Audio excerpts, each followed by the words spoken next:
bàyyi di jaawatle bës wala bruit xametuñu lan mooy bës wala bruit ku jóg def li la neex bës wala bruit Sénégal bës wala bruit bàyyi di jaawatle bës wala bruit xametuñu lan mooy bës wala bruit ku jóg def li la neex bës wala bruit Sénégal bës wala bruit.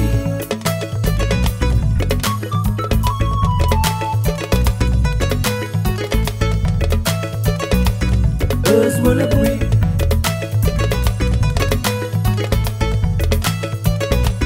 Buzz wala bruit.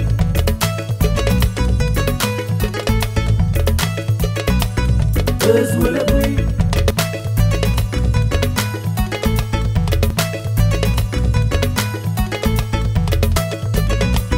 Buzz wala bruit.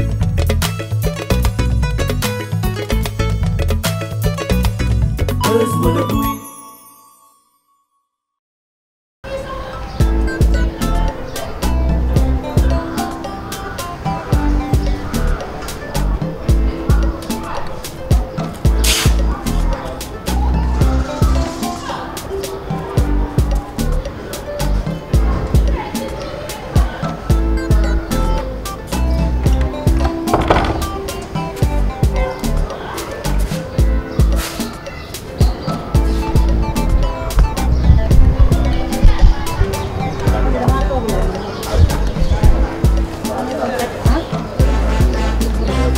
waaw mais gàcce waaw yow naka moom. waaw ñu ngi jëm daañu ci jàpp. waaw mu kër la ji. yaa ngi def baax nga tuuti waaye. ah gis na rek. ah saa yi yow yaa ma war a jënd. voilà yàgg na rek. kon baax na kon. maa nga ci yoon bi. génn. sama gars.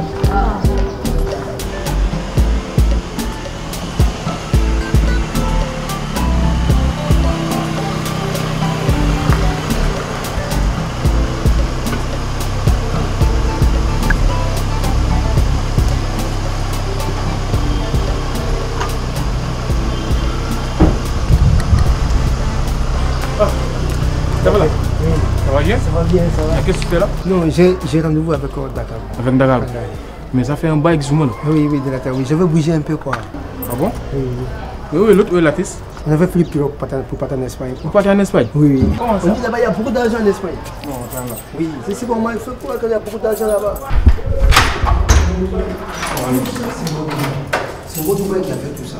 Ah bon? Tout ça, c'est Vas-y, prends. tu ne peux pas imaginer qu'on a dépensé 800 000 francs pour aller. Mais non, attends. Attends, dis-moi. Mais où est Mourumbaï? Mourumbaï? Oui. Mourumbaï, il est parti. Hein. Ah bon? Oui. Donc, mais pourquoi vouloir prendre la pirogue? Non, il m'a dit en Europe, là, il y a travail, il y a tout là-bas. C'est ce qu'il m'a dit. Non, écoute, Kwasi. Moi qui te parle, j'ai fait plus de 10 ans en Europe. Toi? Si, moi-même. Hein? Mais là-bas, il n'y a plus rien, toi aussi. Et non, il l'a mis de Mourumbaï, qui a construit R+4. Et il a montré beaucoup des immeubles ici à Dakar. Il dit que là-bas, il y a beaucoup d'argent. Que tous les projets des immeubles là, ils sont en Europe. C'est ce qu'il m'a dit. Non, écoute, Kwasi. L'avenir, c'est en Afrique. Raison pour laquelle moi, je suis venu ici, hein. Mais il n'y a plus rien là-bas. Il y a des chômeurs là-bas. Et puis toi, tu as une qualification? Tu sais, Mourumbaï m'a dit, c'est ce qu'il m'a dit. Il m'a dit que là-bas, tu nettoies la rue, on te paye beaucoup d'argent. Tu nettoies les taxis, tu as beaucoup de millions. C'est ce qu'il m'a fait croire. Mais attends, il y a du boulot ici, Kwasi. Tu sais, au Mali, il n'y a pas la mer. Au Mali, il n'y a pas la mer. Au Mali, Amoul Gueye. Il m'a mené en Bourg, il m'a dit que ouais, Bourg, Espagne, ça fait 15 km. Donc moi, j'ai dit oui, on va partir. On a pris, on est parti. Quand on est parti, c'est que j'ai vu sur la mer. C'est que j'ai vu sur la mer de la terre, dans le pirogue. Tu vois des femmes enceintes. Quand elle veut accoucher, elle n'arrive pas à accoucher, on le jette dans la mer. J'ai vu tout ça dans la mer. Et puis, où est Mourumbaï dans tout ça? Mourumbaï. Oui. De la terre. Quand le pirogue a sauté, ça fait boum de la terre. Ils sont jetés des bidons, des chamérins. Tout le monde s'est sauvé. Oui, Samandaï, oui, Samandaï, oui, Samandaï. C'est là que je n'ai plus de nouvelles de Mourumbaï. Donc toi, tu es un rescapé? Oui. Mais de la terre, moi je suis venu ici. De la terre, j'ai des problèmes. Donc je suis venu voir Dakar. Tu sais, il n'y a pas sous-métier. Si je gagne nettoyage, je prends.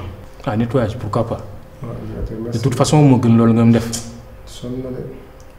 En tout cas, ça va te servir de son. Billahi. Donc, si Dakar vient, il m'appelle. Je suis en haut. Merci beaucoup. Merci beaucoup. Pas de quoi. Merci beaucoup de la peine. Que le bon Dieu vous protège.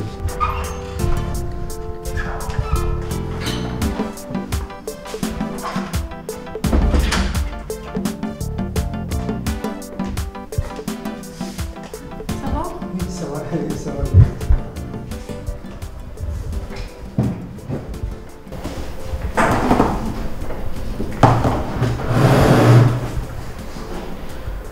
dafa am koy seet. waaw.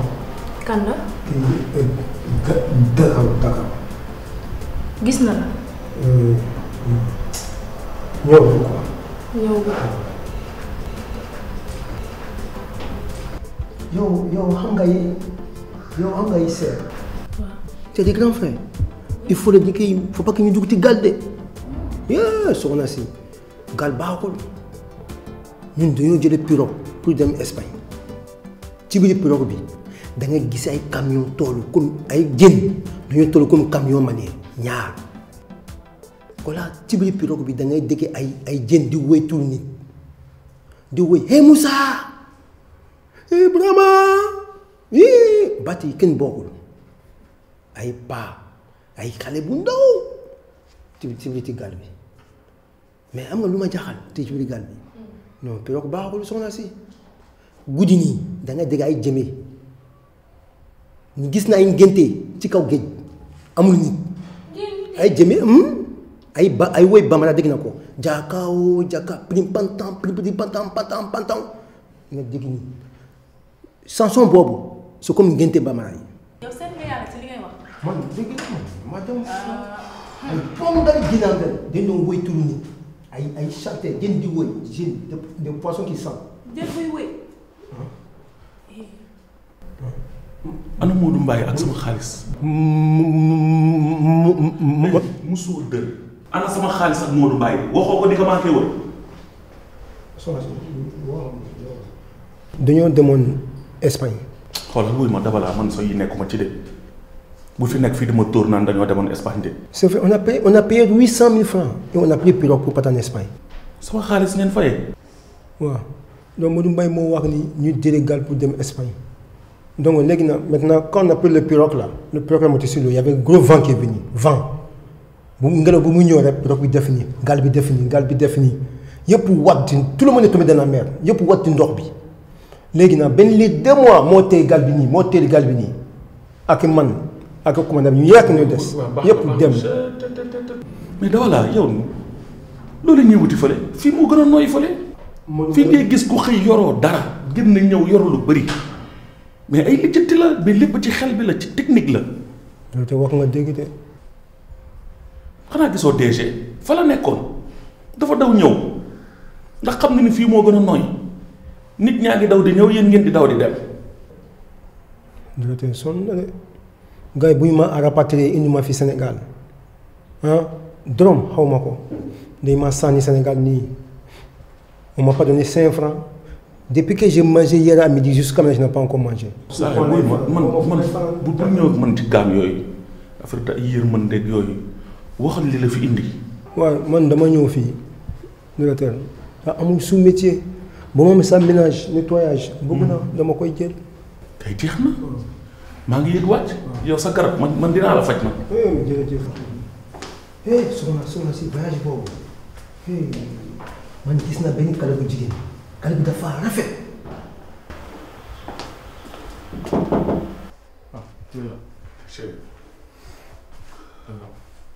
Je l'avais tôt dem aussi.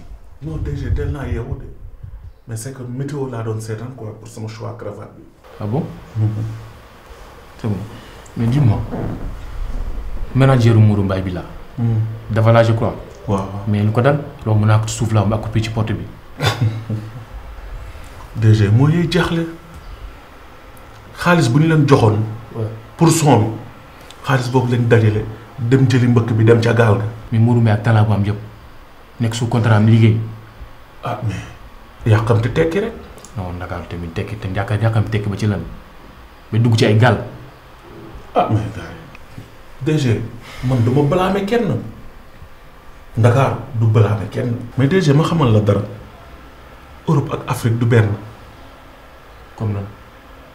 kon Europe ak CFA du benn lenn la rek ñu nekk ci kaw ñoo war a teg loxo ñu nekk ci suuf kon man nu may tegee loxo ñenn ñi buñ ko defee réew mi neex. xam nga comment foog mais kàlla bi dafa sox di snap ci kaw gal bi di snap jën yi yóbbu portable ak boppam jën yi dafa ñëw dagg di snap de di gal bi def nii di snap jën bi yóbbu portable ak boppam. waaw mais xale bu jigéen bi yóbbu téléphone. waaw mais c'est ça. waaw capital lu xew. kay wuy ma yii nii ana yu gàtt yi. mi ngi sama kër. mais tey ko sol di génne say pooj yow tamit di xoy DG. waaw yow tamit naa ko gérer loolu. say premier jour téye woon nga ko mais léegi da nga commencé bàyyi bul bàyyi yow tamit wala da ngaa bëgg ma dugg ci guerre bi. non dinaa ko gérer. bàyyi ko sama loxo. waaw mais dama nga jox ko kii café mu naan. mais xoolal nga defaale ay ferme dégg nga moom na nga xees rek amul problème mais wuy ma yooyu day ko def dégg nga. waaw ok waaw. ça dama gis naa DG. waaw fii dama bëggoon wut ku koy defar. waaw bëgg na. waaw ok salaam. léegi fii da nga koy defar ci suuf fomp fii yëpp ba mu set. amul benn problème nga yëg ci kaw bureau DG studio yi yëpp nay set. amul benn problème bëgg naa. léegi nag dinaa la fay mais chaque weer li ngeen ma yoreel yàgg Modou Mbaye dem ko ciy dagg soo munee nga toog munoo nga génn tout de suite. léegi nii bëgg na. bëgg nga. waaw bëgg na waaw. waaw kon baax na kon jubal. mais dama jëli suuf fan la nekk. boo demee ci kaw rek. attends 3 2 directeur bu ñu jëloon bureau xam nga dama bind foofu ay chanson dama am inspiration bu doy di bind ay morceaux Bambara Lingala oya mbote oya mbote yow kon yow li nga fi raconté yëpp gaal bi di tëmb ku nekk di kii yow am nga jotu bind. ma doon inspiré de directeur. demoon nga def sa liggéey. ok merci directeur.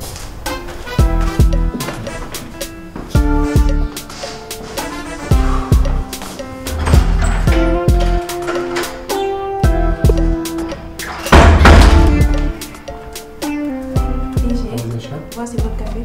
waaw merci. Je vous en prie.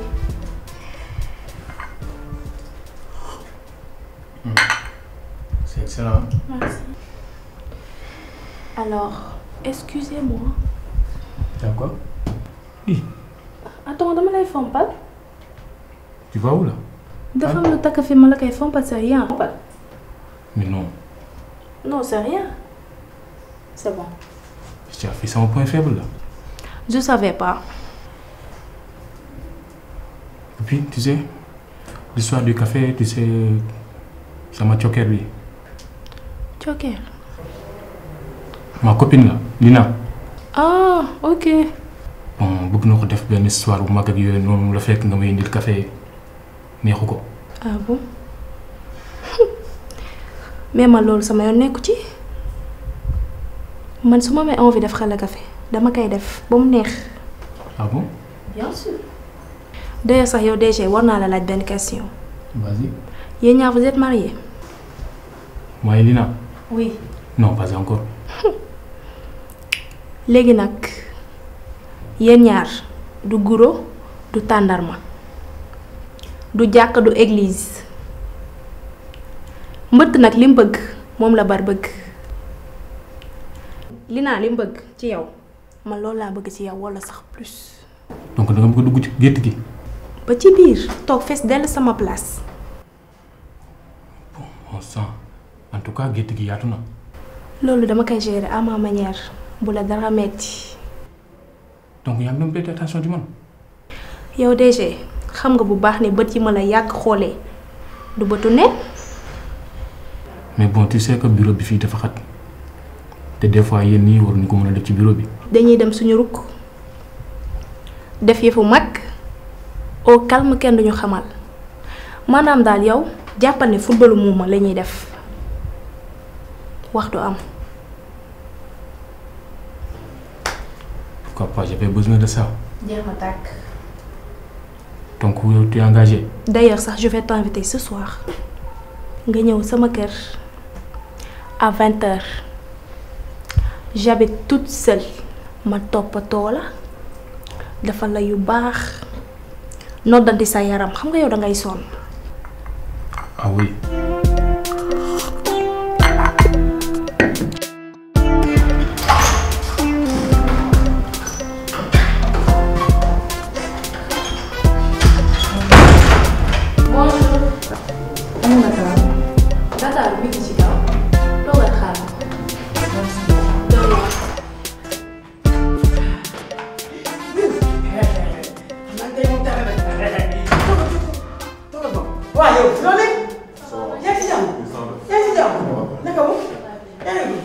yow de daaw ma la fee fekk ah ana ki fi doon toog ah dafa doon posé wax nga dëgg wax nga dëgg wax nga dëgg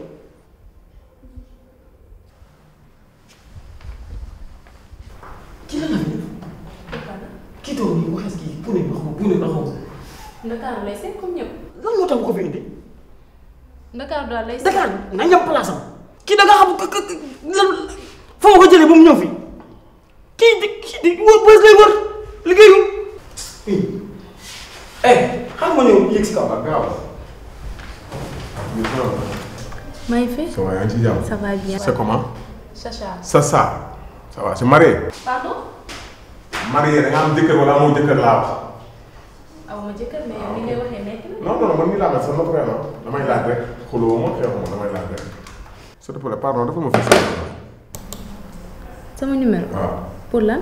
waaw yaa xam sa affaire dama lay arrangé donc ngay def yaa ngi mer de. non mais du ma su may laaj sa numéro yow doo daw ba rëq.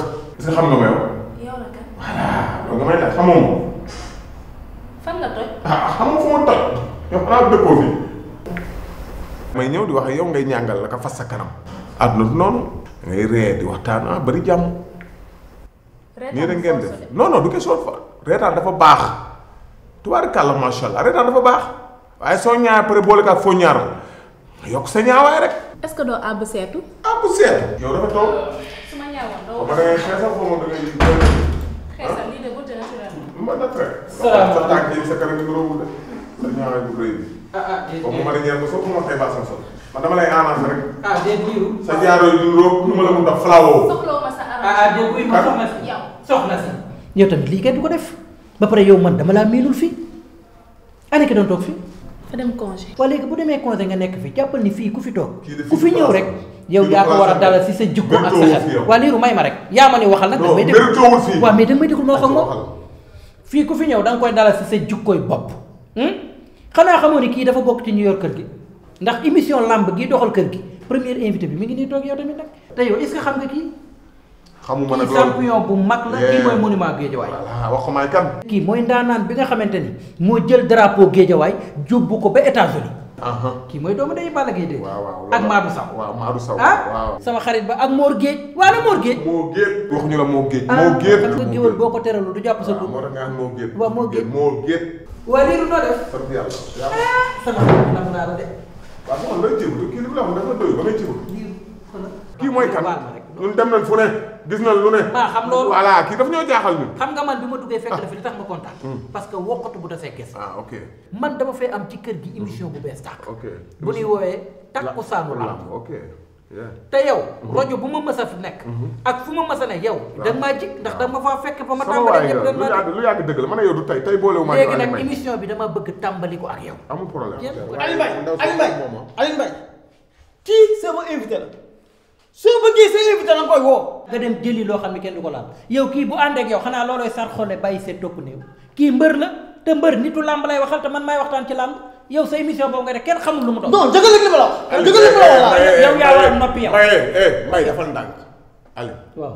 ndaanaan nga tubaarkàll ci li ngay def. ñëpp xam nañ la ci làmb ji. léegi kii showbiz lay def ñun xam nañ ko am pour yëpp naa ko gérer man damay liggéey damay business de. bàyyi ma gérer moom damay gérer après ñoom gérer. loolu dara yow ñoo far. waaw mais làmb nga war a jëkkee. loolu dara. waaw ma ñëw nag. waaw mais làmb nga war a jëkkee. yow li nga doon naa ko teg. boo xuloon yaa ko doon nit lay waxal lépp yow sa naqari dara jee tax champion doo ko doon bu lu mu la wax tontu ko waaw nit da ngay am fulla toog fii du tax ku ne yem la.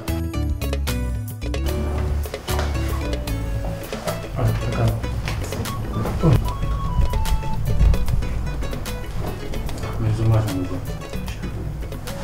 Comment vous êtes privilégié? Prenez place. Merci.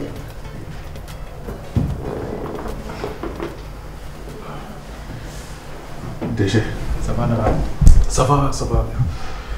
lu ma la waxoon ah mademoiselle Diallo ngi pour émission bi quoi. Mademoiselle Diallo. Comment tu vas? Je vais bien. Ça va bien. Ça va. Mais dites-moi, la fois passée daa am la jot ak Mbaye wala? jour bi ma fekkee may jox sama numéro Ndakaaru. après ci loolu ni man naa arrêté daal. Mais Mbaye moom lu ko dal? mais DG newoon naa la Mbaye dafa amee rab. Mais dis-toi que loolu bu mu la sonal na parce que sa dossier waxtaan naa ci ak Ndakaaru ba finalement bu ñu trouvé accord ma ngoom voilà dinaa la jox émission nga defee ko à ta manière nga xool la neex. D'accord. Mais émission beauté ça te dirait? ban beauté non DG kii indiw moo ko fi pour ay émission beauté émission politique laa ko fi indee politique. Ndakaaru arrête tamit ni toi tamit œuvre d'art bi nga ko jox émission politique. raison pour laquelle kii mën na fee indi ku nekk fii nii ku ne mën na fee ñëw def ak moom émission. ku nekk comme kon. c'est que la plupart des Sénégalais feebar bi nga feebar la ñu feebar ah. dama feebar. kan yow. waaw non non feebaroo. Mademoiselle Diallo dama feebar. saa yi maa ngi yow xamante nañ. mais lu ma daal. dañuy business xaalis la ñuy wër émission politique bee ëpp xaalis foofu ah oui bàyyi politique bi. ah bon donc tu trouves émission politique. Pourquoi pas? voilà. Je pensais que émission politique day métti ci yow tamit. Non dinañ ko gérer. Ah bon? mais tuuti moom. Ok mais dis-toi que émission bi mën naa gérer lépp ah. kan moo koy gérer. yaa koy gérer. Ah oui évidemment. ah baax na amul problème. Toi efface-toi ah. ma effacé wu. oui yàgg na amul benn problème. donc Mademoiselle Diallo loolu baax na. C'est bon waaw baax na. donc on se dit à la prochaine fois. Inch'Allah. baax ok ciao. Au revoir. xaar ma ci suuf ah. D'accord. maa ngi léegi dégg nga. DG. oui. xanaa sa galanterie da la réer. lu waral loolu. doo ko jox paas. dem ko benn 100 000 paas. doo galant tuuti. kaw 100 000 francs lu mu doon kii toi aussi. ah dafa tuuti. ah oui toi aussi mais va voir la secrétaire 200 000 n'est-ce pas baax na. yaa galant. ak a galant. DG. ok donc.